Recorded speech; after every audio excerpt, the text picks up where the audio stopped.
25-26 वर्षाच्या मुलीच्या आईने थंड डोक्याने तिच्या नवऱ्याला सांगितलं ती त्याच्यापासून वेगळं होणार आहे आणि दुसरं लग्न करणार आहे। श्रीमंत सुसंस्कृत घर।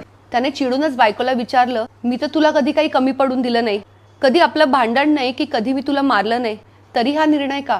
त्याच्यावर तिने तितक्याच शांतपणे दिलेलं उत्तर, 28 वर्ष झाली लग्नाला, त्याने काही कमी तर पडून दिलं नाही, पण तिच्याकडे कधी लक्षही दिलं नाही। ती तिचं मन गुंतवण्यासाठी काही कामधंदा करत होती, तर त्याच्यावर सुद्धा त्याचं म्हणणं हे होतं की मी तुला परमिशन दिली म्हणून तू हे करतेस। कधी शिवी तर दिली नाही त्याने, पण 4 चौघात मानही ठेवला नाही। या OTT प्लॅटफॉर्मवरचा हा तो पिक्चर। काय चूक आणि काय बरोबर हे समजण्या पलीकडचा हा प्रसंग। असंख्य पुरुष ना अशा क्षणांची वाट बघत असतात। तुम्हाला तुमची बायको आवडत नसली, ती अगदी सर्वसामान्य असली तरीही दुसऱ्या कोणाला तरी ती आवडू शकते हे लक्षात ठेवा। तुमच्या बायकोला योग्य मान देणं, तिला अगदी प्रेमाने वागवणं हे तुमच्याच हातात आहे हे मी नक्की सांगेन पुरुषांना। काय वाटतं तुम्हाला याविषयी मला नक्की कमेंट करून सांगा।